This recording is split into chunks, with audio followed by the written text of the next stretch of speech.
बात करेंगे आपको जे 2025 के आपके एटॉमिक स्ट्रक्चर के सारे क्वेश्चंस के बारे में। सबसे पहले दोस्तों आपको दिया which of the following is are not correct with respect to energy of atomic orbitals of hydrogen atom. तो हाइड्रोजन एटम में सिर्फ मेरे को दोस्तों प्रिंसिपल क्वांटम नंबर से फर्क यहाँ पर पड़ता है। तो 1s greater than 2p greater than 3 greater than 3s। ये तो मेरा सही है। ये दोस्तों 2s और 2p का बराबर होगा क्योंकि यहाँ पे सिर्फ n से फर्क पड़ता है, ये भी मेरा सही है।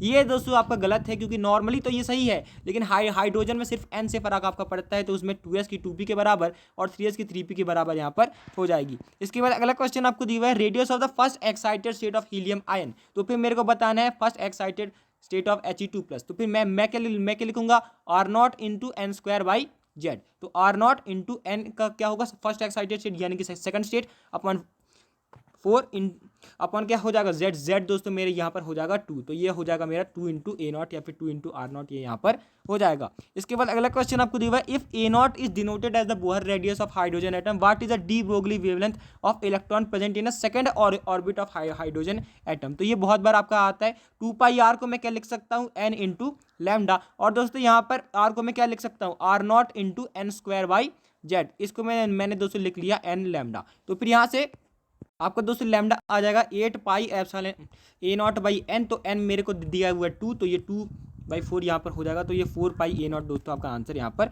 हो जाएगा। लेकिन आपको यहाँ पर n भी दिया हुआ है तो आपको 8πA0 पे यहाँ दोस्तों यहाँ पर छोड़ना पड़ेगा। इसके बाद अगला क्वेश्चन आपको दिया हुआ है in the multi electron system. आपको बताना है विच of the following orbital described by the 3 quantum number will have the same energy in expense of electric field and magnetic field. तो फिर यहाँ पर अब मल्टी इलेक्ट्रॉन सिस्टम में हाइड्रोजन की बात नहीं करेंगे, यहाँ पर n+l रूल लगाएंगे। कौन सा रूल लगाएंगे n+l रूल। तो n+l आपको 2 से बराबर आना चाहिए। तो यहाँ पर आ रहा है 1, यहाँ पर आ रहा है 2, यहाँ पे आ रहा है 3, यहाँ पर आ रहा है 5, यहाँ पर आ रहा है 5। तो ये 3l=2 और l=2। तो ये दोस्तों मेरे को सही दोस्तों यहाँ पर दिया हुआ है। ये मेरे को 3D यहाँ पर दिया हुआ है। तो 3D में m चाहे 1 हो चाहे 0 हो आपको दोस्तों सेम यहाँ पर देखने को मिलेगा। तो D और E आपको सही यहाँ पर हो जाएंगे। इसके बाद in hydrogen atom the orbitals with lowest energy किसकी होगी हाइड्रोजन एटम में। तो यहाँ पर 4s। तो फिर ये तो दोस्तों मेरे पास 4 है, ये 3px है, 3dx² है, 3dz² है। सब दोस्तों सबका प्रिंसिपल क्वांटम नंबर क्या है 3 है।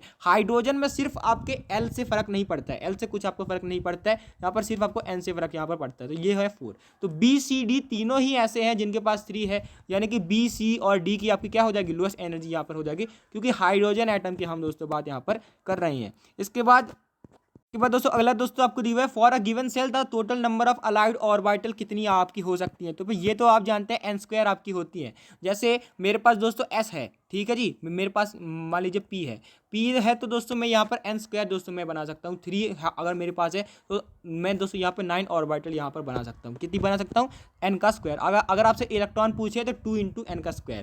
इसके बाद for any subshell the spatial orientation of the orbital is given by -l 2+l। सही बात है। स्पेशियल ओरिएंटेशन मतलब मैग्नेटिक क्वांटम नंबर, तो ये -l से +l के बीच में दोस्तों यहाँ पर ये होता है। और 0 से n-1 के बीच में क्या होता है l दोस्तों यहाँ पर आपका होता है। इसके बाद अगला क्वेश्चन आपको दिया हुआ है आप plot of root frequency versus atomic mass is a straight line. गलत बात है दोस्तों, लगभग दोस्तों ये मेरा स्ट्रेट लाइन यहाँ पर नहीं आता है। अगर मैं एटॉमिक मास के साथ ग्राफ बनाऊंगा तो आपको पूरा स्ट्रेट लाइन यहाँ पे नहीं मिलेगा। अगर मैं एटॉमिक नंबर के साथ बनाऊंगा तो फिर दोस्तों यहाँ पर आपको स्ट्रेट लाइन दोस्तों यहाँ पर आपको देखने को मिलता है। यहाँ पर ये दोस्तों मेरे को देखने को मिलता है, लेकिन रूट वी का दोस्तों आपको स्ट्रेट लाइन देखने को यहाँ पर मिलता है। तो दोनों ही स्टेटमेंट आपके यहाँ पर गलत यहाँ पर हो जाएंगे। इसके बाद a spectral line will be observe for 2x से 2px से 2py।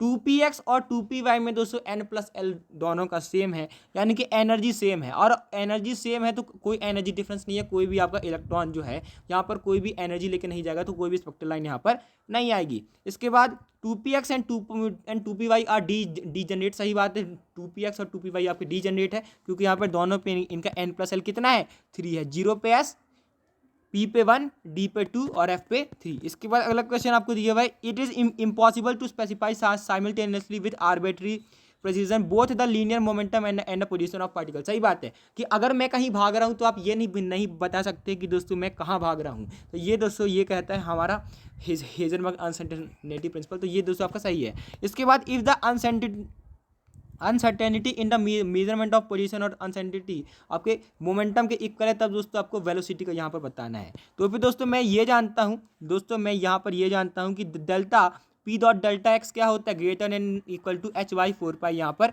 होता है। इसके बाद दोस्तों अगर मेरे को दोनों बराबर दिए हुए हैं, मतलब डेल्टा पी का square is equal two is greater than H by 4 पाई, और दोस्तों मैं यहाँ पर डेल्टा पी को लिख सकता हूँ एम डेल्टा वी, तो m square into delta v का स्क्वायर यहाँ पर हो जाएगा एच बाई 4 पाई। अब मैं इसको दोस्तों उधर लेकर जाऊंगा, तो फिर अगर मैं इसका रूट ले लूँ, उधर ले जाके रूट ले लूँ तो 1/m हो जाएगा, और यहाँ पर आपके पास बचेगा रूट एच बाई पाई, और यहाँ पर आपका बाहर यहाँ पर हो जाएगा, तो 1/2m under root h by pi सही दोस्तों आपको यहाँ पर दिया हुआ है। तो फिर ये दोनों स्टेटमेंट आपके सही है, बहुत ही अच्छा क्वेश्चन यहाँ पर आपसे पूछा गया था।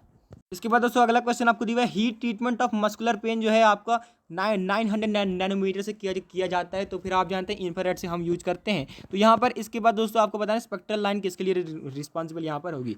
तो लैम्डा मेरे को दिया है 911 एंगस्ट्रॉम। मैं दोस्तों यहाँ पर जानता हूँ 1/λ क्या होता है, आर इंटू जेड का स्क्वायर, जेड तो यहाँ पर 1 है, और यहाँ पर 1/n1 का स्क्वायर माइनस 1/n2 का स्क्वायर। अब दोस्तों ये इन्फिनिटी से आ रहा है, मतलब यहाँ पर एन, ये तो मेरा वैसे ही 0 है, तो अच्छा अभी इसको हम इन्फिनिटी को कंसीडर यहाँ पे नहीं करते हैं।